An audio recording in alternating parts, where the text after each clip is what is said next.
I'm going to talk about what goes into making an Avgn episode. Now, since day one, fans have expressed genuine interest in what goes into making an episode, and many of you have asked perfectly legit questions on my site, Cinemassacre.com. I think one of the reasons I held off on doing this for so long is because I kind of just take for granted that there is a lot that goes into making these videos. See, for me, I don't really think about it that much because I've made over 100 episodes and I've become very efficient at it. So to me, it's like the same way I don't think about brushing my teeth. You know, I do it so many times. My background is in filmmaking, so to me, making game reviews is a much simpler process than making movies. So I kind of forgot that, well, there is a lot that goes into making these game reviews, and there's actually so much that I could sit here for like 3 hours and still, you know, there could be more things to talk about that I forgot to mention. So what I'm going to do is I'm going to talk about the making of a simple episode. Really elaborate episodes like Crazy Castle, Ninja Gaiden, Rob the Robot, those are like a whole other level of production. So, but you can see the making of Crazy Castle on the bonus features on the Avgn Volume 4 DVD. Anyway, I'm just going to talk about the making of a basic nerd episode from start to finish. I'm going to document the whole process. Now, it's not going to be like a full episode. It's going to be like a short sample of an episode. So this is just a demonstration. Let's pick a game. Now, the whole fate of the video, whether it turns out good or not, it all depends on the choice of game. You know, it has to be bad, but it has to have some funny things to say about it and everything. For some reason, the ones that always turn out the best, I think, are the NES games. I don't know why, but it just seems like NES is like my safe zone. Now, there's two kinds of games. There's ones that I remember from my youth, and then there's ones that I just found out about, like the Atari porn games, for example. I didn't know about those when I was a kid. So, I had a hit list, you know, in the beginning, like just a list of all games I wanted to do. But then there'd be new discoveries that would come along all the time, you know. I'd get some requests maybe, and like the requests help steer my decision, you know. Like I'll go to a game that I've always wanted to do, like, you know, like Jaws was one, Fester's Quest, you know, I wanted to do that from the beginning. But then I'll find out about a game like Plumbers Don't Wear Ties, and it's like, oh wow, that'll make a good one. So when I was doing these like 2 videos a month, like I didn't really have much time to pick a game. I had to, you know, just go to my list and go to the next one that was in line. But you know, it's better when I have more time to just sit around and play some of these games until I can decide which one will make the best video. It also depends a lot how many other video projects I'm working on at the moment and how busy my personal life is. Like the Rob the Robot video, for example, I knew that video was going to take me a whole month to do. So, like for now, for example, let's pick, you know, Barbie. I mean, you know, you look at this and it's like, okay, that's got to be bad, you know, but we don't know till we play it. Let's try. Now, while I'm playing the game, I'm also recording it, because I record everything I play onto a DVD recorder. Every system I have here is connected to the DVD recorder, and then, of course, goes to the TV so I can see it. How do you connect this many systems to one thing? It's a mess. It is not recommended, but what I do, well, a lot of them use coaxial cables, which suck. You can see right over there, they all go into a splitter, which goes into the back of the VCR here. And then for all the ones that use these, you know, RCA composite video cables, they go into these different switchers. We have switcher A, switcher B, and switcher C. Now, it's very hard to keep track of this, so that's why I have a chart, and this helps me keep track. Say, for example, I want to play the CDI. I don't know why I'd ever want to play that again, but it would go to switcher C would be set to 4, VCR would be set to line 2, and the DVD-R would be set to line 1. The AC adapters are an outstanding mess. I do not recommend this.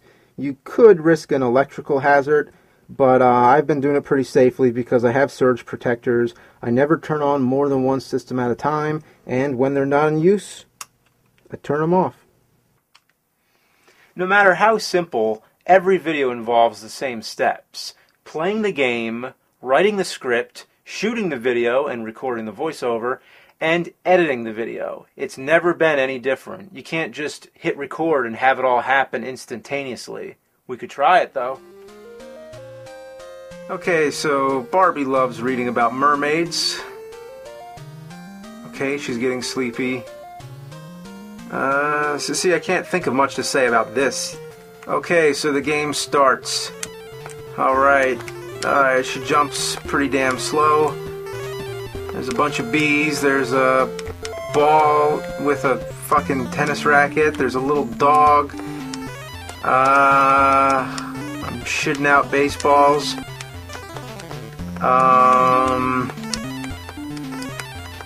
There's Toucan Sam.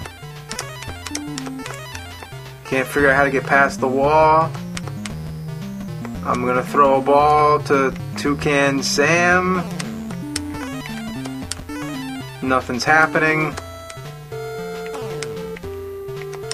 You see, this game is giving me some possibilities, but I'm not an improv kind of guy, so I can't just run through it like this and spit out creative gold. I gotta go through it and develop it some. So at this point, I'm just trying to decide if I want to use this game or not for the video. And if I don't think it's working out, like, you know, I'll give it like 15 minutes and then I'll turn it off and I'll try something else. If I think, yeah, like this is workable, I can do this, then that's when it goes from casual gaming to making a nerd episode. So this is the point of no return. I'll get out my laptop or a notepad and I'll start writing down notes. What am I writing? Anything I think I might want to use for the video. I come across something in the game and I'm like, oh, I'm going to want to remember that. I write it down. And a lot of times Mike is here and he'll be helping me out write the notes. Sometimes I'll be playing and then he'll be writing the notes so I don't have to keep pausing and doing double duty. Most of the time it's just me. I'm also writing down the time codes for everything that happens. You can see the time code right on the DVD recorder. It's going to be handy later to be able to find all these parts again, because I might have hours and hours of footage and then I'll just be scanning through to, you know, try to locate this. So writing down the time code and all that, it may seem like a lot of extra work at first, but in the long run, it's going to save a lot of time. Now, of course, as I'm playing the game, I'm recording it, and I'm recording my own authentic experience of playing through it. So when you see me die in the game, I'm really dying. I don't pretend to do it like I used to, like in the Karate Kid video. Like I was deliberately running into enemies and dying on purpose, but I don't do that anymore. Now I make sure that everything I play is authentic. A big question is, how long do I play the game? Well, basically, once I have enough notes and enough material to work with, then the job's done. But I want to feel complete. I don't always have to beat the game, but I want to make sure that I think I found everything in the game that I'm going to want to talk about. You know, and I don't know what that is until I play it. If there's something later in the game, like if I know that there's something at the end that I want to show, sometimes I'll use a password or a code or something, but not very often, because then I'll always regret missing something, you know, down the line. Like, in the Ninja Turtle video, I didn't even show the Technodrome, and that was a big part of the game, so I always regretted that later on. So I never want to feel like I'm missing anything. You know, this is all just about playing the game authentic. Like, a lot of people ask, why don't I use emulators? And, like, I know on emulators, from what I understand, there's, like, ways to cheat and, like, skip through the game and stuff, but that's not the point. Like, I need to really play it. And I also just couldn't see myself, like, hunched over at a keyboard playing. Like, no, playing a game is sitting back on a couch with the controller in my hand. This is it. This is the real deal. Playing the game is the easiest part. Now comes writing the script. This is the most unpredictable phase of the whole production, because it just depends what kind of mood I'm in. I could just stare at a blank screen and I'm just not feeling creative, and, like, the ideas just aren't coming. So then usually I have to, like, distance myself from it for a bit, go work on a different project or do something different, and then other times I'm not even trying, and then the ideas will come when I'm not home or if I'm in bed and I can't go to sleep until I write it down. So the writing process just depends what kind of mood I'm in.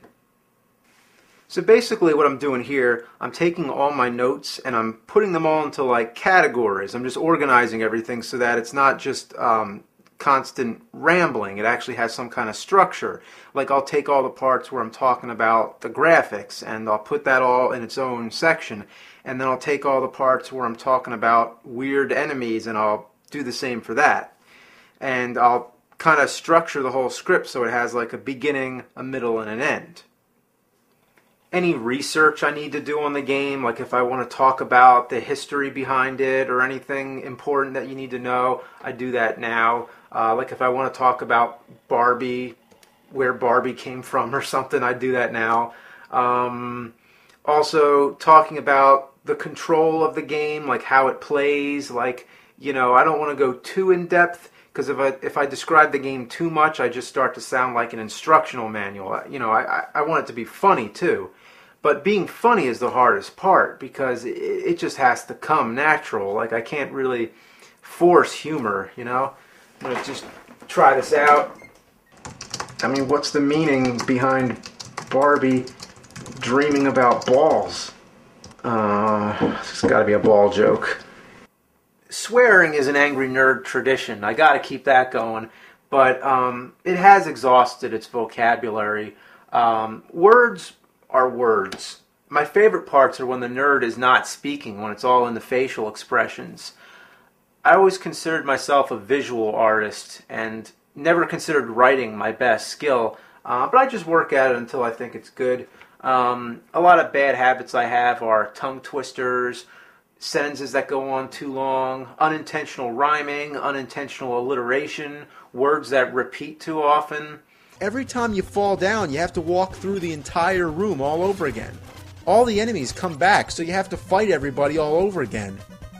And whenever I use the same word a lot, like the Ninja Gaiden video, the original script I said impossible like 5 times, so I changed it. And basically I proofread the script, and then if I see a word repeated too often, I use a thesaurus. So I think using a thesaurus is very important. It helps a lot. So once I finish the script, it's time to record the voiceover. Equipment, nothing special. Samson mic, about $50. Pop filter, about $30. And a Lesis mixer, about $100.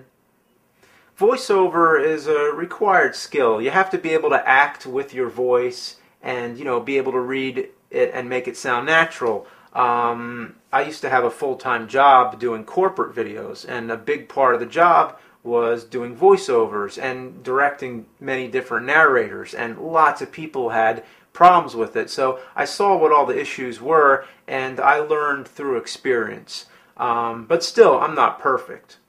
What the hell is going on? And there's fish that flop. And there's fish that flop all over. Oh, this is actually way more difficult than I thought. Fuck! There are rare exceptions when I can't recreate an authentic reaction from the game, like, fuck, shit. You know, it's like sometimes I need to actually see the game and see what's happening. So for some of those parts, I will actually like watch my footage while I'm recording it, or play the game and try to record my voiceover as it's happening. So it doesn't happen that often, but sometimes I'll do parts like that and do a little like improv. And the next step is the shooting. Notice how I put certain paragraphs in boldface. That's because these sections are intended for on-screen, meaning this is when you see the nerd. So now it's time to shoot the video. Technically, I could have done the voiceover after the shooting. You know, it doesn't really matter what order I do it in. But as you can see, I have plenty of nerd shirts because they get fucked up all the time. Blood stains, shit stains, missing buttons, whatever. As far as lighting goes, I've used all kinds of different things in the nerd videos. Sometimes something as simple as a desk lamp with a piece of paper to soften it, you know. And I've used the Pro Light here on most of them. So whatever you want to use, just try experimenting. I've used all kinds of different lighting setups in the nerd videos and achieved all kinds of different results. Alright, so now we're set up to shoot some nerd. This is a Sennheiser microphone, about $500. This is my camera. I used to use a Panasonic DVX. I just switched to an HVX, which is what this is. Used, it was about $3,000 with batteries and everything.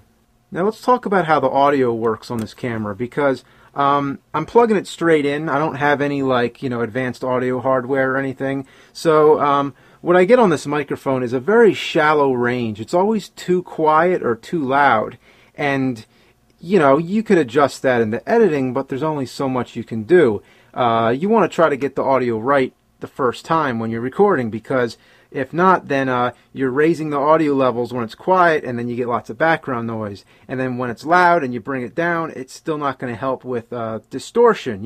When the audio peaks, it gets all muffled up. So basically, this records on 2 separate tracks, and you can see I have them both adjusted a little differently. So this is where I adjust them. I'll have one set for when the nerd is speaking normally, and then I'll have the other one set for when I'm shouting. And that way, in the editing, I can switch between the 2 tracks as needed. Alright, we're going to adjust this shot here. Sometimes I have friends helping out, but most of the time I'm a one-man crew.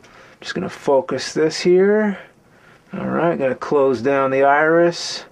Alright, and that should be pretty good. And forgot the pens, almost.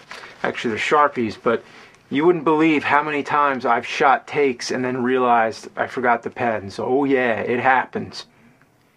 So right now I'm rehearsing off the script, because unlike the voiceover segments where I'm reading, this time I have to memorize it. I choose not to use a teleprompter or anything like that. In fact, in the old days, I used to tape the script like over here or near the TV or wherever it was, and I would just read off of it. So now I don't do that. I still look at the TV like I'm, focused on the TV, and then shift my attention to the audience here and there. But the script, I just memorize it, and if I do forget some of the lines, I'll give myself freedom to improvise here. So if I come up with something new on the spot, I'll allow myself to do that, to just act in the moment. Fucking Barbie, you plastic pink mall shopping, bimbo, ball craving, bird riding, ghost fighting, fish flopping, psycho dreaming, harebrained piece of shit. Plastic pink mall shopping, bimbo, ball craving, bird riding, ghost fighting. Fucking Barbie, you fucking pink plastic. Fuck this game. Fucking Barbie, you fucking pink plastic mall shopping, ball brain, fish flopping, ball. Now I'll get shots of the game cartridge or anything else I need.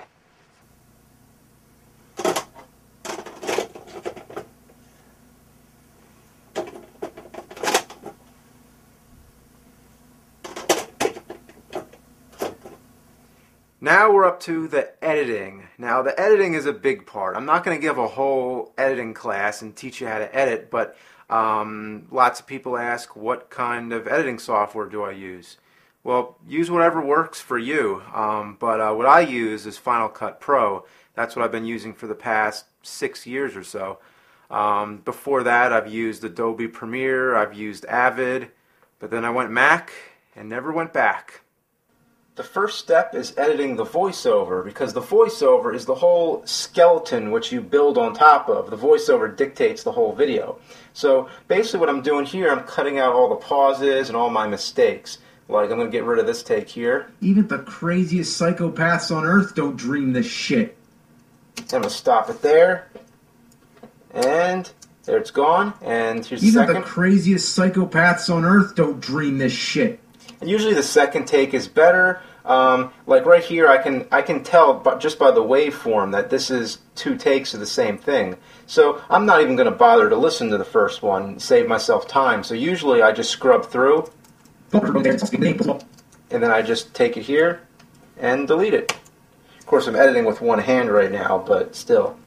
And there's fish that flop.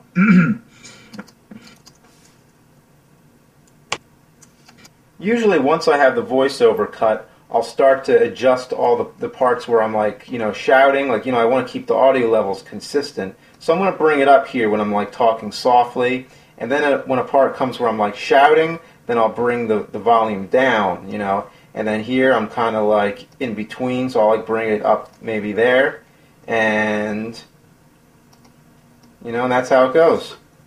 So after I have the voiceover parts all edited, now I'm editing the visual portion. So I'm laying down all the game clips on top of the voiceover to match what I'm talking about. So I'll cut it to the rhythm of my voice so that everything matches up. Let's see what I'm talking about here. There's a puppy dog that's helping her attack evil stockings or something. Okay, so there's a part where like a dog's attacking like a piece of clothing or something. So I could scrub through this footage. But where is that part? Where is that? This could be like, say this was a normal situation where I'd have like maybe 2 hours of game footage and maybe even more. Like those Zelda CDI videos. Like each one of those was 7 hours each. It could take a while to find that part again. So that's why the time codes come in handy. So I'll bring up my time codes, and here we go. 1520, I have the dog ate the stocking or whatever. So now I'll go to 1520. Okay, somewhere around here. And there we go. Now, say I make a reference to another game, like I need a clip from, like, just for example, like, say, Terminator, then if I know I already have footage of the Terminator game, or whatever it is I'm looking for, then I'll bring up this list I have here, and this is my archives. This is all the game footage I have recorded. Just goes on and on and on. So this could take forever to find it, so I'll just do a search like this. I'll do Terminator, and there we go. There's my Terminator clips. How do I find it? 559. So these are my archives, these big-ass books full of DVDs. So I got the book and page number, book 5 and page 59. And there it is. Like I said, I record every game I play, and it always comes in handy later. Like say I want to show the ending of Super Metroid. That could take a long time to play, but I already have it recorded. In the old days, I used to record on VHS till I started taking this more serious. If I want to take a clip from a previous nerd episode, like Simon's Quest for the 9 millionth time, I can go on one of my hard drives, and here I have instant access to all nerd episodes. And if I really need some old raw footage, I always have my old mini DV tapes. So once you have all the clips where they're supposed to go, now we start the sound editing. So this is basically where we try to even out the game music with the voiceover so that everything sounds balanced. Like if you listen to it right now... All of fountains that shoot water off her dress. And there's fish that... See, it's like, the music is too loud, so I'm going to bring it down. And basically what I'm going to do here, a part where like I'm not speaking, if there's like a little pause, I will bring the music up so that, the music will kind of like ramp up as I pause. So something like this. And there's fish that flop all over. And I'm going to do that to the whole, thing. I'm going to even out everything. One thing that gets really tricky about sound editing is trying to keep the music sounding like smooth. Like if you take a game like Super Pitfall and you hear the music,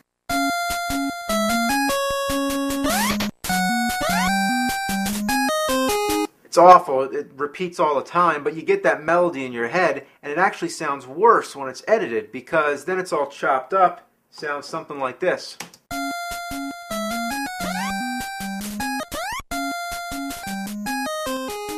So, it's a little disorienting to the ears, especially if it's a game with a very recognizable tune, like Michael Jackson's Moonwalker, and you got all those Michael Jackson songs. It's like, it just doesn't sound right when it's been edited. So what I do in these situations is I try to look for the parts that I don't really care much about. Like maybe this part, there isn't really any key sound effect there. There's no reason I need that, so I'll get rid of that. And then I'll stretch this part out, to fill it up. And then, I might end up using like some cross dissolves and like smooth it out a bit. So it's basically like one big tricky puzzle just to make the sound as good as it can be.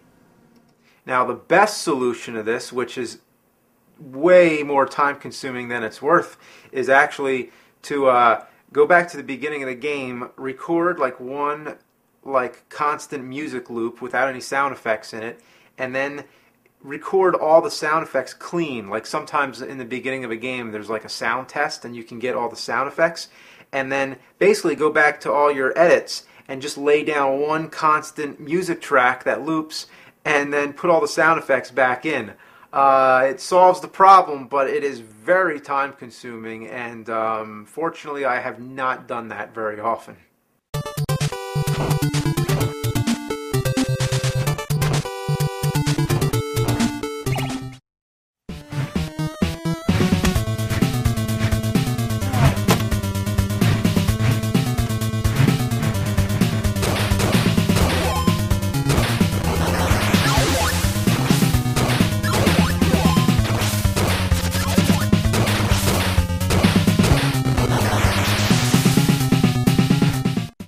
Now, just to give you an idea how complicated these projects can get sometimes, this is the old timeline from the Super Mario Bros. 3 video where Super Mecha Death Christ is fighting the devil.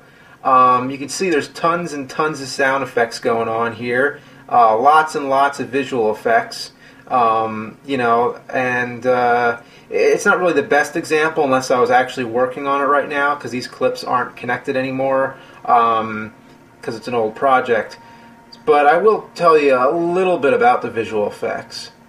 With effects, sometimes I'll use After Effects or a program like that, but usually everything I do is just Photoshop and Final Cut. Like, I do all the graphics in Photoshop, and then I do all the animation in Final Cut. It's as simple as that. That's the simplest solution, because these are, you know, quick web videos and I got to get them out really fast. One time Mike and I were at a bar. We were talking to Dave Willis from Aqua Teen Hunger Force. He's the voice of Meatwad and Carl, and we were asking him about effects, and he said, just do it in Photoshop. And that's something I've lived by ever since. Photoshop is like duct tape. It fixes everything. A lot of times when I shoot videos, I make mistakes. In the Rob episode, for example, I accidentally left the gyros on Rob, but this was before I'm supposed to have the gyros. So I actually had to Photoshop them out frame by frame. I have to decide if it's worth reshooting or not, and usually it's quicker to just do it in Photoshop. Sometimes there's a script in the shot or a boom mic. Parts like these, I don't even have to use Photoshop. I can do it all in Final Cut, just by taking a part of the video that doesn't have it and then lay it on top of the footage. It's seamless and you never notice. Color correction is something that I also got to do. Even though this is less cinematic than a movie, still I got to adjust the colors. The original Silver Surfer video was an example of me forgetting to color correct. The whole video had an orange tone. After everything's done, it's still not done. It's never done when I think it is, because I'll always notice some kind of mistake at the last minute. So usually when I finish these videos, I like to give it some time, go do something else, come back with a fresh mind and look at it. I show it to friends. Usually the first person to see it is Mike. And usually somebody will catch some mistake I made. Like the funniest one I can think of is in the Street Fighter 2010 video. I was describing the final boss, and I said he looked like Grimace from Sesame Street. Grimace is not from Sesame Street. He's from McDonald's. So luckily somebody caught that. But other things that I have to fix are more technical. Like sometimes when I'm looking at the game footage in Final Cut, something will actually look different once the video has been finalized and compressed. Like, for example, in the Double Dragon 3 video, there was a part where I was talking about how when there's lots of enemies on the screen, they all flicker. But in the final video, they didn't look that way anymore. So it's strange. And like the Castlevania videos, I remember when the character goes into that post-hit invincibility, you know, when they're flickering, it didn't show up that way. Instead, the character was like invisible and you couldn't even see what was going on. So things like that just look different. There's one where I was talking about a glitch in the game where you can only see the character's head. It was just this like disembodied head. In the final video, you saw the whole body. So it's just something you can't predict. It has to do with like changes in the frame rate or the field dominance or something like that I can't always pinpoint. So in these situations, I usually just cut those parts. So in a nutshell, that's how a nerd video is made. How long does the whole process take? Well, it depends on the video, it depends on the game, depends on the level of production. I'd say on average, probably 30 to 40 hours for one video. I always keep an hourly log of every video I do just to see how fast I can do. You know, because for me it's kind of like a game, see if I could beat my record. The Dragon's Lair video, for example, was one of the shorter ones. That one took only 16 hours. The Rob the Robot video, now that one took 122 and a half hours.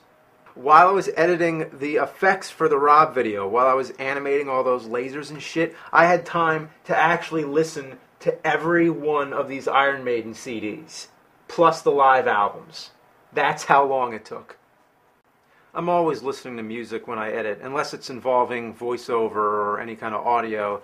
Music is the only thing that keeps me sane. Well, that's pretty much it. The hardest thing about making the videos is just finding time to make them, trying to balance them with my personal life, because I have so much other crap going on. It's hard not to be distracted by other things all the time. Like, say the video takes 40 hours to make, I might only get 3 hours a day to work on it. So there's no easy shortcuts. It's a time-consuming procedure, but it's nice to know that so many people are watching. So thank you for making it worthwhile. I know there's a lot of other questions that I could address. So if you have any other questions, just leave them on my site in the comments section on Cinemassacre.com underneath the video, and maybe I'll do another Q&A of some form later and address some of them. So thanks, and let's check out the Barbie video.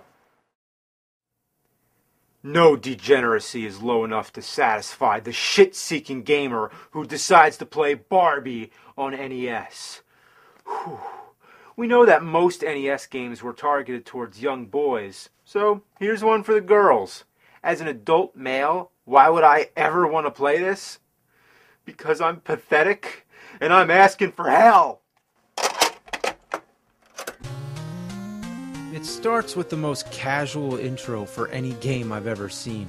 Barbie's reading a book about mermaids. Then she talks about going to bed and actually begins listing all the things she's going to do the next day. Swimming at the beach, having lunch, shopping at the mall, and meeting Ken at a party. Sounds like an exciting game already.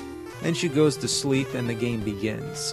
I wonder if this is supposed to be a real human Barbie or a plastic doll Barbie. From the way she moves, I'd say she's a plastic doll. So the game is actually her dream, in case you ever wanted to know what Barbie dreams about. She dreams about a nursery that's been overtaken by a poltergeist. Tennis rackets are hidden balls all over the place. There's clothing flying around. She has to fight the invisible woman. There's a puppy dog that's helping her attack evil stockings or something. Toucan Sam gives her a lift. I wonder if there's any psychological meaning behind these dreams. Barbie's really fucked up in the head. Even the craziest psychopaths on Earth don't dream this shit. The wallpaper's covered in roses, teddy bears, and baseballs. Guess you can say this game is balls to the wall. I can't help but notice how many balls are in the game. They're everywhere. Perhaps the meaning behind this is because she's obsessed with Ken's balls. The first boss battle is like you're fighting a window shutter or a laundry chute that causes earthquakes and shoots beach balls. What the hell is going on? What's stranger is how you beat the boss. You have to select the double arrow and throw your thingamajig at the cat, which causes the cat to attack the laundry chute or whatever it is. Then there's a part where you have to walk through a never-ending mall of fountains that shoot water up her dress. And there's fish that flop all over. This is one of those parts where you have to get the pattern down. It takes time and patience, but it never fucking ends. Ugh, this is actually way more difficult than I thought. Ugh. Ugh. I just got my ass handed to me by a Barbie game. This game was made for little girls, and I can't even get past the first few stages. Fuck this game. Fucking Barbie, you plastic pink mall shopping, bimbo ball craving, bird riding, ghost fighting, fish flopping, psycho dreaming, harebrained piece of shit. Go to hell.